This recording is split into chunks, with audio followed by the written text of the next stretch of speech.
How to find manufacturing date of iPhone's battery.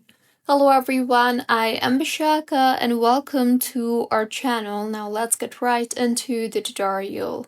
Firstly, go ahead and launch the settings application on your device and navigate to the battery option and tap on it. Here, you will see the option for battery health. Tap on it. Now, in the battery health screen, look for something like manufacturer date. This shows the month plus the year when the battery was made and first used. So, this is how you can find manufacturing date of iPhone's battery. If you find this tutorial helpful, please like the video and do comment if you have any queries. Also, do subscribe to our channel for more helpful tutorials like this. See you on the next one.